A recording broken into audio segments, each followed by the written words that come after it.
I think so often in our society, we like rush to get back into to work, to life, to doing the things that you were doing, to exercising, all that stuff. I won't even get into maternity leave and the lack thereof, but we rush it. But it's really like this gentle, slow period where your baby, everything is new. Like they just took their very first breath, like they're using their digestive tract for the first time. Everything is brand new. And so you're just working out all those kinks together and going through everything. If you're a first time mom, you're going through everything for the first time yourself too. It feels uncomfortable to ask for help and to need help and to let other people dote on you. But I think it's so important because everybody wants to dote on the baby. And the baby is so cute and tiny and those little fingernails and everything is so small. But what about the mother? The mother needs just as much care, if not more.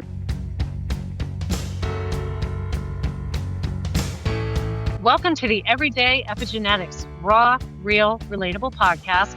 We're your hosts, Susan Robbins, certified epigenetic human performance coach, and Kate King, licensed psychotherapist, board-certified art therapist, and award-winning author. Together, we bring two perspectives, two styles, and one shared passion for epigenetics. On this podcast, we delve into topics such as environment, nutrition, fitness, mindset, social dynamics, and trauma as they pertain to epigenetic expression in a way that's relatable to everyone. We recognize that everyone's needs are unique. There are no one-size-fits-all solutions for your mind, body, and heart. The true magic lies within you. So if you're ready to create a radiant life through epigenetics and reclaim your authentic self, then buckle up. Here we go.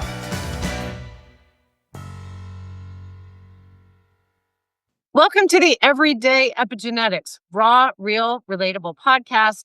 We are your hosts. I'm certified epigenetic human performance coach, Susan Robbins, and I am here with my fantastic co-host, Kate King, licensed psychotherapist, board-certified art therapist, and award-winning author. So this is the place where we talk about everything lifestyle and environment and how it relates to our genetic expression. Today, I want you to share this podcast and listen to this podcast, particularly if you are a brand new mom or you are expecting or hoping to be expecting soon. Our guest today is a registered nurse and board-certified coach who helps overwhelmed moms in the thick of it. Typically, we hear everything is all about what to expect when you're expecting. But what our guest, Ellen LeBleu, says is, what about being blindsided after it happens, right? After you actually give birth.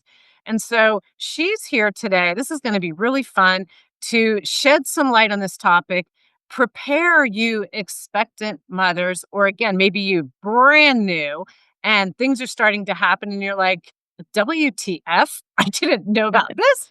And so she's going to shed this light. And I think it's going to be a great topic. You're probably not going to hear as much from me unless it's on the lifestyle part. I don't have kids. Kate's got a couple. Ellen's rocking this. So you're going to hear a lot from the two of them. And I might be a little bit more in the background on this one. We're going to rock this podcast today and get some great information. So I met Ellen through a woman's health practitioner group down in Denver. Kate actually turned me on to it. And I thought, oh, I'll just drive down there that day. And we just came over and talked after we introduced ourselves. And I said, you need to come on the podcast. And she was like, I'm in. She said, I can talk about this. And I said, we haven't had anything like this. And I think it's a fantastic topic because lifestyle of the mother and the dad affects the epigenetics or the genetics, and especially expression of the fetus and the outcome after childbirth. Ellen, she said that through compassionate, practical, and values-based coaching, she supports women in prioritizing their well-being, creating nourishing routines, rediscovering joy, confidence, and calm. She offers virtual coaching sessions designed to meet moms exactly where they are without guilt or pressure, just real, meaningful support. So, without further ado, welcome to our show, Miss Ellen. Thank you so much. What a beautiful introduction. So let's start with the basics of your story. How did you end up as a registered nurse, where did you start there? And how did you end up going into this field, not just of coaching, but into you said more the after the birth part, Yeah. the Yeah, motherhood? absolutely. So I've been a nurse, a registered nurse for 13 years, and I always liked the idea of the science with the human aspect to it, like the idea behind healthcare. But the bulk of my healthcare career has been in critical care and then more recently procedural nursing. And so I've seen people like at their very worst. And of course, especially you throw a pandemic in the midst of that and it wears on you after a while. And so I had been keeping the feelers out for maybe a different kind of working in healthcare. And I came across this subset of nursing that I had never heard of before called nurse coaching. And it's a relatively new niche within nursing because even the nurses don't know about it. And so I was so intrigued by the concept of working with people that actually want to make changes in their lives instead of waiting until they're so sick that they're on a ventilator in the ICU. Yeah. How about let's, like you said, work at the lifestyle and make the changes to either bring you to a state of wellness where you don't even need to go to the hospital, but to also keep you there. Maybe you already are, but life goes on. How do we keep you in that state of wellness? And so I was drawn to the idea of working with people that are inspired, with people that are motivated, and then just building that trajectory for each person. And so I think our healthcare system is very flawed in that it's very like the Band-Aid approach where we fix it after the damage is already done. But how about let's prevent the problem from happening in the first place? And so many of the diseases that we see today are diseases of lifestyle. And those can be Yes. treated by just moving and eating real food and taking care of yourself, resting. And people don't do that. And then so to focus back on the postpartum piece, I was trying to decide once I decided I wanted to be a coach, what kind of coach do I want to be? Who do I want to coach? What people do I want to serve? What population do I feel the most energized by? And at that point in my life, I have two little girls myself. I had one girl, she was about a year and a half, and I had gone through my own first postpartum experience. And I knew that it's hard. And we talk so much about pregnancy and maintaining wellness through that and what is delivery going to be like. And then they just send you home with the baby. And so there's so much unexpected. There's so much unknown that people don't talk about and people don't prepare you for. And for some people, the journey is relatively easy and it's beautiful. And for some people, it's so earth shattering that they're just completely rocked by it. And so I wanted to help support the people that are completely rocked by the postpartum experience and help them to get out of the trenches to get to the other side where they're not just surviving anymore, that they're actually living, and then eventually that they're actually thriving. And that's how I decided that I wanted to work with postpartum, just because I experienced the need myself. My postpartum experience was most affected by issues with breastfeeding and just like the realities that like your whole world revolves around feeding this little human. And if it's not going well, the experience can suck. And that's just one piece of it, right? And I know for so many people, there's so many different like parts that create your postpartum experience. And then if we can just build a little bit of support, and sometimes that's family, and sometimes that's friends, and sometimes that's professionals to help that mom feel well, to feel supported is so huge. And so that's how I landed in this niche of postpartum nurse coaching. Somewhere in there, I had my second kiddo myself. So I now have two girls. One is almost 3 and the other one is 7 months. So I'm still rocking the postpartum life myself. But I very much try to practice what I preach, if you will, and listen to look in the mirror as I'm talking to people. Yeah. And so, yeah, that's how I landed in postpartum nurse coaching. Love it. So what are some of the things, unless Kate has another question, but I'm thinking, what are some of these things you want these moms, not potential, expecting moms, I guess some potential, Sure. just to start being aware of? So if moms that are pregnant or are hoping to become pregnant, I think a lot of it at the beginning is just taking care of yourself, making sure that you are well and that you are doing okay through pregnancy, because it takes a toll on even the healthiest of women. It's a huge transformation that your body is going through. And in the pregnancy period, just making sure that you're staying hydrated, that you're nourishing yourself, and that you're resting, because sometimes even that can be hard. You think, I don't even have the baby yet, but lots of pregnant women have insomnia or have hyperemesis. And so they're throwing up all the time. And so they can't keep fluids or food down. And so just the basic things are even more important. But aside from taking care of yourself during pregnancy, is to also prepare as much as you can for that postpartum period. Some of it is as simple as having your friend sign you up for a meal train, or like having a day where you meal prep, or maybe instead of a baby shower or in addition to a baby shower, you invite your besties over and you have a day where you guys all cook together. Stock your freezer, because you're not going to want to or be able to cook full meals when you're barely sleeping and you're holding a baby in one arm, and you want those quick nourishing meals. And so preparing for the simple things like that, and then the little more complex, abstract, what conversations do I need to have with my partner, with my parents, with my in laws? What boundaries do I need to set? What expectations do we need to talk about? And then to keep having those conversations, because you can have as many conversations as you want before the baby comes, but it's all different once the baby's there. And it's different when you're 1 week out versus 1 month out. And so continuing to express what you need to the people that are around you, and they can keep those conversations going, but to start them early and start them while you're still pregnant.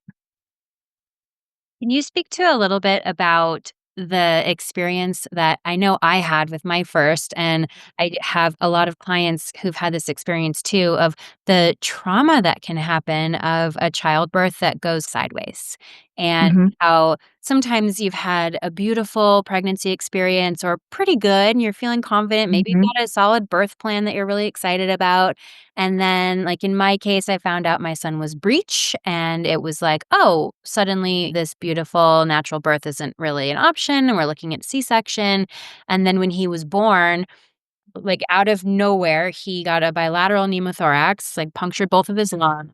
And suddenly we couldn't do our skin to skin that I wanted. Like he ended up healing beautifully, but we were separated in the beginning. And so it threw off nursing, and it took this idealistic bubble of a first time experience that I had really wanted, and it threw it out. And suddenly I was in this experience of trauma where my body was healing from surgery, his body was healing, we weren't connecting. My husband was like, I don't even know. Like, he wasn't with me. I was being sewn up with the doula because he went with the baby. So, how do you support people when things like that happen and they find themselves in a postpartum experience that is just absolutely not ideal?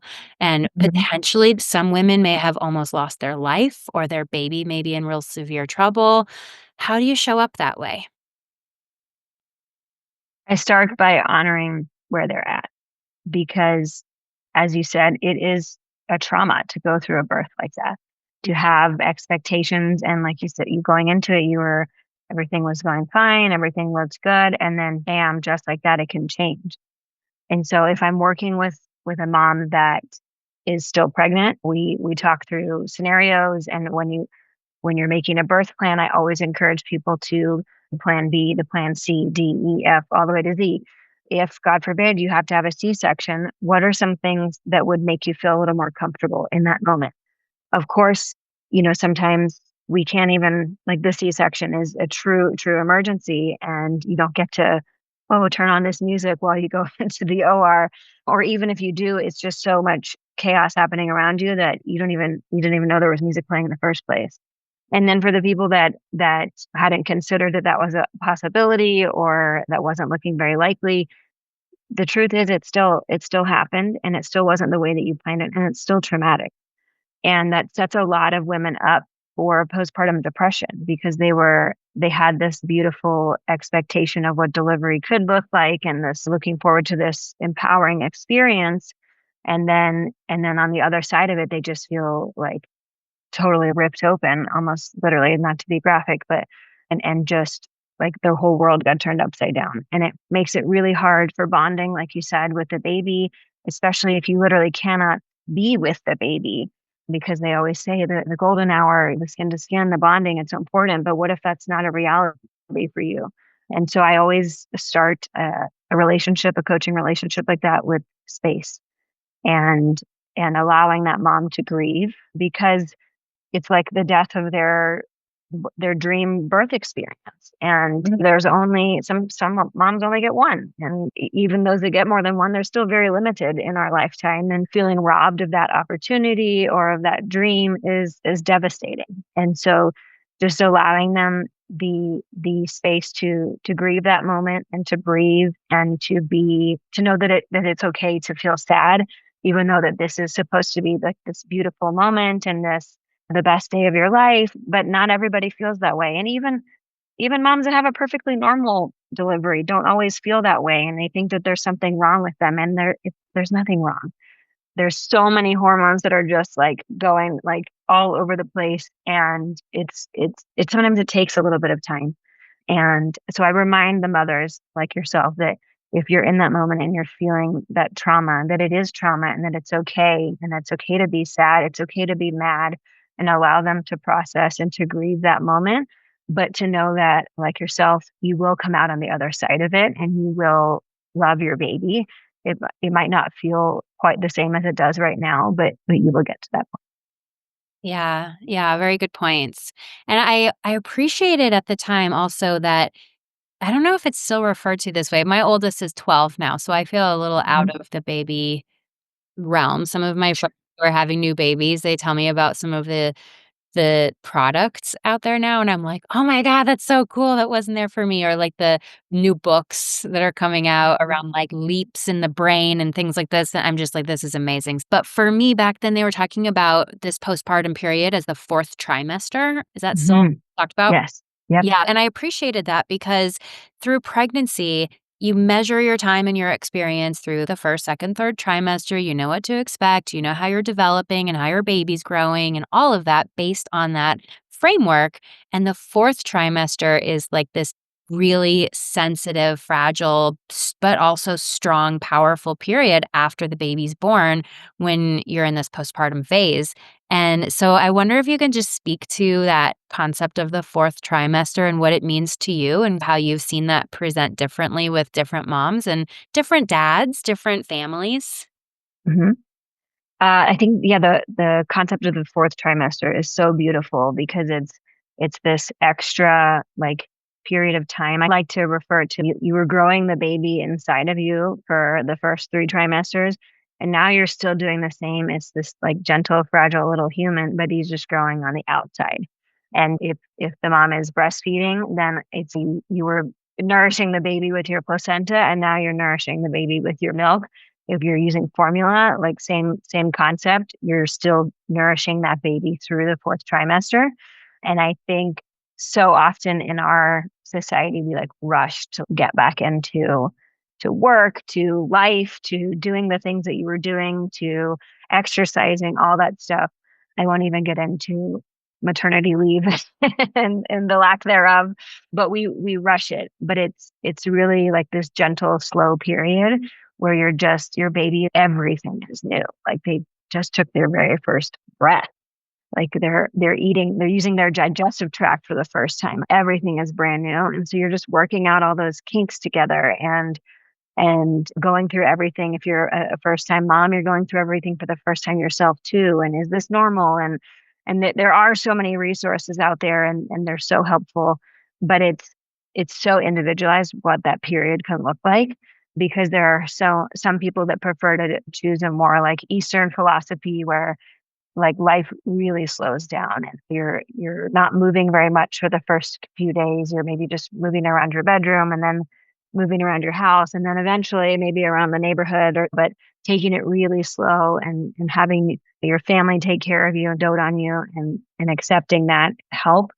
But a lot of people feel it feels weird to be to need that much help because we're so used to being independent and to being doing everything on our own. And so it feels uncomfortable to ask for help and to need help and to let other people dote on you. But I think it's so important because everybody wants to dote on the baby. And the baby is so cute and tiny and those little fingernails and everything is so small. But what about the mother? The mother needs just as much care, if not more, because the mother just went through maybe a major abdominal surgery, maybe a even in a successful normal vaginal delivery, it's still this huge event that your body is going through. And so everybody has a little bit of a different take on that. And then I know some people that are ready to jump back into it and they're going on walks like the next day and they're jumping back into their life, taking the baby out and about, and everybody has their own way of approaching the fourth trimester. But I think the most important thing is like listening to your body, listening to what you need, not overdoing it because you saw somebody on social media that was doing this 3 days postpartum or running a marathon with a tiny little baby or whatever. Just do what's right for you and don't compare yourself to other people and don't compare your experience to other people. Yeah, that's crucial. I think the era of social media that we're in right now can be really detrimental to new families because there are these sort of picture perfect families on social media that it just feels really unattainable. And there's also this realm of people who are doing the work that you're doing, but without the skill set and credentials that you have. And so this is in all fields on social media where people are getting crappy advice from people who maybe don't have a depth of knowledge and training on that. And I think it's so important to be discerning about really who we're listening to and getting our advice from, especially during really vulnerable times. And I think social media can also put a lot of pressure, like, got to make your own baby food and all the facts about why formula is going to kill your kid. Where I have one formula fed baby from my first experience when we had this trauma, and my second was a VBAC. We had a very corrective vaginal birth experience. We had nursing, like totally different. Both of my kids are equally healthy. Both of them have grown strong immune systems. Both of them are almost taller than I am. Like the formula and the breast milk are both good options, like just feed your baby. But sometimes online, people can read things on social media that scare them away from feeding your baby to the best of your ability simply because you're not producing enough milk, right? So I think social media it's got its bright spots, sure. If you follow certain accounts that are really credible, I think it can be supportive, but I really encourage discernment when it comes to social media. And I don't know how you use that. Do you have any influencers on social media that you recommend to your clients, or do you recommend they stay off? Like, how do you handle that? I don't have specific accounts that I recommend. I often recommend staying off or at least minimizing and not because especially in that newborn phase, you are sitting down a lot. You're nursing or you're bottle feeding and you're resting and you're inclined to pick up your phone and look at your Instagram or whatever social media you choose. But to not get swallowed by it and like you said, to use your discernment. But on the topic of like you were saying with breast milk versus formula, I love that you have a picture perfect example of that, like just feed your baby. And I think we get so focused on like the nitty gritty and not on what's best for the family and what's best for the baby might be what's best for mom. And if that means letting go of the breastfeeding journey or maybe blending the two where you get a little bit of breast milk and you get a little bit of formula to take the edge off a little bit where they're not like watching somebody on Instagram that's pumping 6 ounces per boob each time they pump, like that's not reality. But then they see that and they think they're inadequate or something. It's heartbreaking because it's hard not to tie your own worth to what you're providing for your baby. And so there's a lot of like mental health that goes into something so simple as feeding the baby. And so I think that that's like kind of the number one like takeaway from that is to honor the mother's mental health above all else because the baby will get fed one way or the other. Totally. Like a healthy baby is a product of healthy parents who are taking care of it. And so often I feel like the father or maybe in a same-sex relationship, like the partner who didn't birth the baby or who doesn't feel like the baby came from their body, but whoever is like the secondary parent in the situation Mhm. sometimes is, what do I do? Like, how do I help? I remember my husband trying to help me breastfeed, and it actually was just so infuriating, and it created this rupture in our marriage. It was like one of the hardest times of our marriage. We've been together now for 22 years, and it was like real challenging that first year of Hmm. the baby. And I think sometimes the partner needs the support so that they can support the mother, so the mother can support the baby. And it's like this chain Yeah, reaction. exactly. And Yep. I think that happens with grandparents too and friends. Sometimes what you don't need is a grandma to come hold the baby and coo over the baby. You need grandma to go do some laundry so that you can hold your own baby. And so, like, you spoke to the need for boundaries and reinstating them and revisiting them, like really identifying what you need and what your partner and the immediate family needs so that when people come in the house, you can ask them for those needs as well. And I think that's just such a tough thing for new parents because oftentimes it's the first experience that they've ever had where they've really needed help, like you've mentioned. And Mhm. asking for help is so incredibly challenging, but that's a really vulnerable time where if you don't ask for help, things just don't go well. The wheels come off the bus. Mhm. So I think speaking to the importance of pushing your edges of your personal growth and your inner work for if you have people pleasing tendencies, maybe this is not the time to collapse and allow Yeah. your in-laws or your well-meaning friends who don't know your boundaries. This is not the time to let them push over you. This is the time for you to say, I love you and I value your support, and this is really what I need. Mhm. And Ellen had mentioned about having these conversations prior to all of this.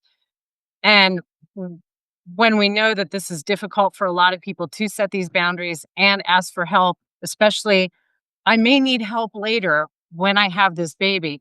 What do you recommend, Alan, as ways for someone who is more of a people pleaser, is having issues with setting boundaries for themselves, but knowing that I really should have these conversations and may likely need this help?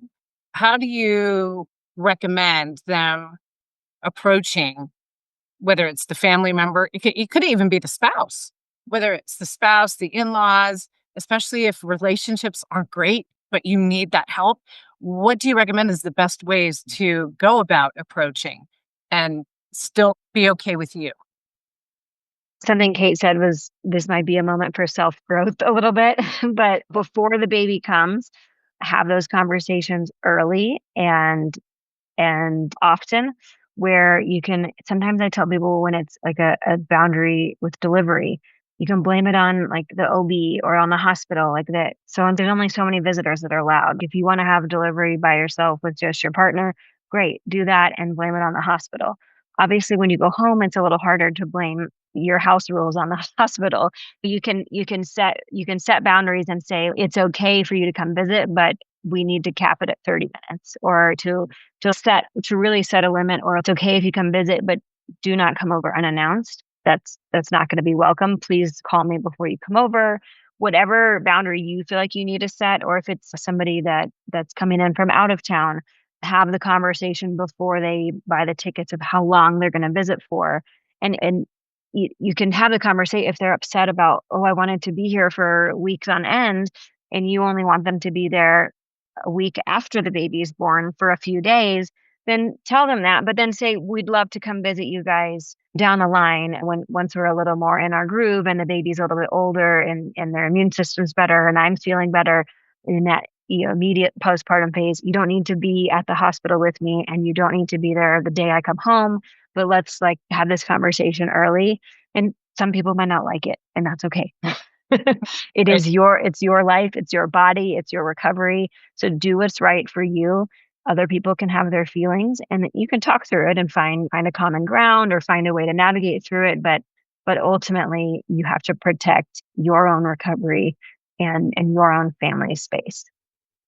Yeah, it's Love really that. practice because the rest of your Yeah. baby's life, you're going to be protecting them and you're going to Mhm. be protecting yourself and your family from whatever asteroids may be thrown at them. So I think you really start on day one as a new parent with you get thrown into the deep end. They're really, I thought at first that maybe pregnancy would prepare you. there's just no way to prepare for having a baby until you have a Yeah. baby. And even though every baby is so different, even from the moment of birth, you can sense a temperament in your baby, Mhm. and your baby might need a totally different kind of mother than your previous baby. And so I think that's really important for families too. Like, we had this difficult experience with my first, this easy experience with my second. Like, we had to roll with that. I think it's important for families to know that they can set expectations and hopes, and also try to maintain flexibility, because it's gonna be what it's gonna be, and the baby is really more in charge than you are in the beginning. Yeah. So, if you don't take care of yourself, then the baby's still gonna have their needs, right? And Mhm. you have to meet your own needs so that you can then meet theirs. Mhm. Yep. And like you said, even with somebody that's had a baby before, this is baby number 2, 3, 4, you've never been a mother to this baby, right? Like this is a new experience, and you've never been a family of 4, or you've never been a family of 5. Maybe your oldest has never had a sibling before. So everybody's role changes, everybody in the family, it's all different. It's all new. Even if it's not your first rodeo, it's still your first rodeo for this baby. This is a crazy question that just came into my mind. So I've never had kids, but I'm adopted. Mhm. And I have a former client who has 2 adopted kids. And when we started working together last year, they just received their new baby. And do you work with just people who are giving birth, or it's they're not giving birth, but it's still that almost that postpartum experience? You're receiving this child as an infant. This was just a Mhm. little baby, a newborn, and she's having to do all the mothering, and she never even went through the process of the pregnancy and the childbirth. So I'm just curious, like, Mhm. it's just hit me. I was like, as Kate was mentioning some things, it's also a really unique experience for somebody like that, that's experiencing all these things of being and the spouse of being new parents, and you what to expect when expecting, I don't know. Do you work with anybody, or have you worked with anybody like that to help them navigate through that same experience, that because they're still trying to bond as well. They're Yeah, yeah, present. it's kind of like Kate was saying, like, where, when you're pregnant, you get a little bit of a warm up, kind of, and then you jump up here to, Yep. "Okay, here's the baby, now this is what it's really like." But when you're adopting, like, where's the warm up period? And then you just get the baby, like, there's no slow introduction, or you don't get to feel the baby and feel like you know them in your mind, and so it is, like, literally, you're just handed a baby, and so there is the same kind of blindsidedness to it, but almost even more. It's a different process, of course, but it's still like that same, like, we're all getting used to the baby. The baby is like so brand new to this world, and you're still going through the same struggles of not sleeping very well and trying to figure out the baby's eating pattern and sleeping pattern and all that stuff. And that part is very similar, but it is a little bit different in that you didn't get that kind of introduction ahead of time. But working together would be very similar as far as navigating the lack of sleep and I just need to eat, but but I don't have time to Yeah. cook and that kind of thing. And we would talk about a lot of similar things. Obviously, I wouldn't say obviously, but most often they're not breastfeeding, and I've heard that that's possible. I haven't witnessed it myself, but with an adoptive baby, I probably formula feeding Yeah. and all that jazz. Yeah. Yeah. But they still have to set the same boundaries, ask for the Mhm. same amount of help. You're bringing a new infant into this home, Mhm. Exactly. And even and if so you're adopting an older no kid, you're difference. still you're still going through that adjustment phase. Like, obviously, there's not the, like, same needs of a newborn. You're still bringing another person into your family, into your life, and working through that, and whatever that looks like for your family. So you would still need to set lots of boundaries and to rest and to stay close to home and allow yourself to slowly assimilate back into the real world, no matter what the age of the adopted baby or So child. this information's just as useful for an adoptive parent Yeah, yeah, I could work with an adoptive that I parent love. the Yeah. same way, yeah.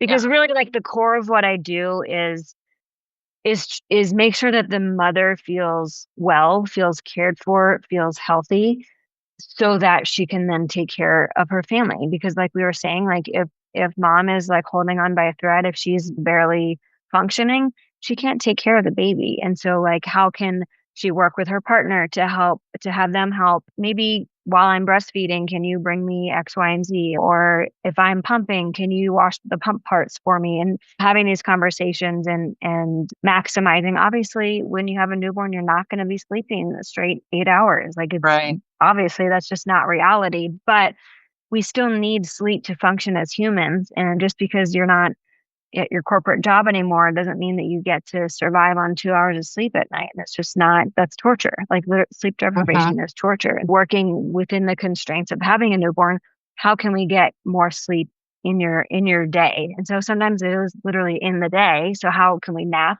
Can we make your bedtime start earlier than the baby's, or can you sleep in after the baby wakes up in order to, if you're waking up for 3 hours total during the night to get 8 hours of sleep, you have to sleep for 11 hours. And it's expanding that and just getting a little bit creative with partners, with grandma, with whoever you've got, with your next door neighbor, just to make that, to make you a functioning human. And then as time goes on, I work with moms that maybe they have young children and maybe they're elementary age, maybe they're toddlers. So the dynamic changes a little bit, of course. You're not in that newborn phase, but maybe you were a stay-at-home mom and you don't know what to do with yourself now that the kids are in school, or you're in the thick of the stay-at-home mom and you think everybody thinks, oh, you're just hanging out all day with the kids, but you don't even have a time in the day to take a breath on your own. And so helping moms like feel like whole humans and not just mom. I love that. I think there's a community aspect too with other new moms. There's some really great mom groups and different kind of online forums these days too. Again, discernment, find your online group carefully. But I think it's so important to have other people in your life who are going through what you're going through so that you can ask some of the embarrassing questions or the weird things that you maybe wouldn't ask your friend who doesn't have a body that just gave birth. So things like that. I think community is really important. I think professionals like yourself, I think don't hesitate to reach out to a psychotherapist if you're afraid that you have postpartum depression or baby blues. And as an art therapist, I think the creative process is really important too. Not that you have to sit down and make a masterpiece by any means, but journal about your experience, right? Or just do a little sketch or doodle, draw the side of your baby's face while they're nursing, whatever, however you can move energy through your body creatively. I think that can be really supportive for your nervous system and for your brain. It can help you process. That's actually how I wrote my book, The Authentic Mother. It started out as a journal experience of a WTF is going on here experience. Yeah. And I started polling other moms, and I ended up getting real artwork from 35 other moms who had just had kids, and they did some of my art directives for the book to help them process through stuff. So I Beautiful. think having whatever, even if you're just dancing in the kitchen while you're like bobbing with your baby, helping soothe your baby, but you have good music on, that's creative, right? Finding an outlet feels really important during that time because it can feel boring, honestly, like with a newborn. It can feel stagnant. There can be a lot of people coming and going, and you're not really connecting. And so having some type of creative process is essential. And I wonder if you can speak to that too. Have you seen some of your moms or dads, parents, what have you seen them do that's been expressive and cathartic that helps them move energy? I see a lot of journaling as being the most helpful because it helps like with the brain dump and getting what just happened, WTF, like getting it out on paper. And then for sometimes I have moms that are struggling like to understand how they could get out on the other side of this. And like how I see these people that are like functioning out in society and they have their babies or they have their toddlers and like, how am I ever going to get to that point? And so we do a lot of like visualization journaling where maybe you imagine your future self and describe, I did this the other day. I said, describe what your life looks like at a year postpartum. And who are you? What are the things that you do? How do you act with your baby? Something so simple as getting up and going, getting in your car and going somewhere seems like the most daunting task in the world when you're a newborn. going to that first checkup is like the biggest task. But then a year down the line, it's like you don't even think twice about something like that. And so helping them visualize, this is where I am. I feel buried under this, like right now. How do I like get out on the other side of this? And so visualizations, I think, are beautiful. And then, like you said, just journaling through, processing through. And that can be very helpful, like we were saying in the beginning, with grief processing, with traumatic birth, is journaling is so helpful there, just to kind of get get it out on paper, even if nobody ever reads it, even if you don't even read it, but just to go through the motions is really beautiful. Totally. And Mhm. and you get the community aspect too, like you could invite your mommy group over and you can make a vision board for when that postpartum year comes. What do you visualize for yourself creatively? And you're also getting the social connection. And so I think that we can be Yeah. creative with how we be creative and just find things that work for you, but definitely find a way to have some expressive modality in your life. Mhm. Absolutely. And Absolutely. I think that's important if we look at epigenetics, right? Mhm. This is an Yeah. podcast. It's lifestyle and environment that affect the outcomes of the genetic expression. And the environment that this child comes into, what you're creating is going to affect that child's epigenetic expression. So you Mhm. really have to think about, what kind of environment do I want to create? Is it an environment where we fight all the time? Is it really loud? Is it calm? Is it peaceful? Is it music? Is it dancing? All of these things, this little baby, all of these sensory things that are happening around are picking up. So if you bring this child into an environment that is incredibly stressful and chaotic and loud and yelling, whatever, that can Mhm. really affect them negatively. And on the flip side, again, some peace, some happy, the joy, community, all of that is brought in. And I think that's a really important piece to bring in, because we talk about the nourishment, not just feeding the baby, but yourself. That also is affecting how you're going to be around this child. And that's creating their attachment to you or lack thereof. Yeah. So I think they're just it's really important for people to understand that everything that you're doing, eating, not just eating or sleeping, but how you're showing up, Mhm. and the environment, that the physical environment, is it clutter? Is it dirty? Like, all of these things are really affecting this child and how Mhm. they're going to develop or potentially have issues developing. I did, when I was a police officer, I was assigned for 10 and a half years to work with public housing. And I had 2 family projects. And I would go with social services when there were like children that weren't thriving, whether it was usually due to some sort of neglect or drug use, things like that. But all of these things that we just don't think about, how is that child going to be down the road because of what Yeah. happened? All these things that they're being like fed mentally, physically, right after childbirth. So I just Mhm. wanted to, there's my contribution, people. Oh yeah. That's so true. And what like you said, what environment are they growing up in? Is mom super anxious and is there a lot of tension in the house? Like they can feel that, they can sense Yeah. that. So I Oh do a yeah. lot of like with, especially with moms with like toddlers that are like, they can just be a lot and they're always go go go and there's no off switch for the toddlers.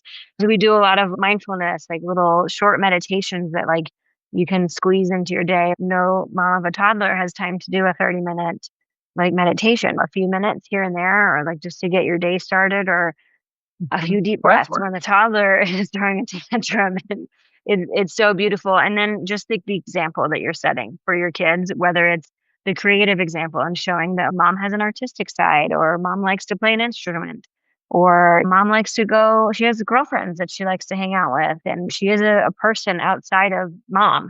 And that we set that example for our kids. And so that life is not, it's 3D, right? We need to live that way so that our kids can see that and they can embody that and become that as they get older and become little mini versions of ourselves. And I had one last question. It was a while back in the podcast, and you had mentioned that some things may seem normal, but maybe they're not, or some things don't seem normal, but maybe they are. Do Hmm. you have any of those examples you can put out here for our potential moms that they can be a little bit aware of or maybe experiencing and they're afraid to bring it up with anybody because it's, oh, this is weird. There's so many examples. Like, it's hard to pick one, but just something as simple as taking a newborn home from the hospital. You think, okay, they need to eat and they need to sleep, but the things that you don't even think about until you're about to take them home, like how much are they supposed to be going to the bathroom in one day? Like how many wet diapers are they supposed to have, or poopy diapers? And so that's something that, like, I literally never even thought about until I had the baby. And then they're making you like track it in the hospital. Like, before you can even go home, you have to prove that the baby's everything's working well with the newborn. And so that's just a quick little example. And just with the mother's recovery and with breastfeeding, I think it's so important because there's so many like little is this discharge normal? Is it like normal to not want to be able to sit in a certain position? Or I think we we don't emphasize enough how important physical like therapy is after delivery. It should be a routine part of postpartum care. Just like you're in the hospital, you see the lactation consultant, you should see a physical therapist while you're there. That's not the way the system is set up. But if you ever had the opportunity, even if you had a C-section, go see somebody who's trained. And even with the C-section, you still have a huge scar that you're recovering, and your core was sliced open. And if you had a vaginal delivery, that's so much pressure and so much like change that happened. And so like meeting with somebody that can literally put eyes on and see what your body looks like as you're recovering, to make sure that everything is headed in the right direction, is so important. Because you don't know, like you might be too afraid to ask if it's normal, or is it normal that it like hurts to have sex for the first time and you feel like it's been like long enough after the baby's been born and it's still uncomfortable. Maybe there's like dryness or something else that's going on, and people are afraid to talk about that. And then you only get one doctor's visit after for the mom.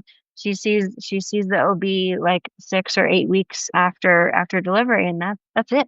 You don't get a bunch of opportunities to ask these questions with your healthcare provider, which is another flaw in the system. Is that you go to so many by the time you go to your 6 week appointment with your OB, you've already seen the pediatrician a handful of times. But we focus so much on the pregnancy part, and then it just like crickets afterwards.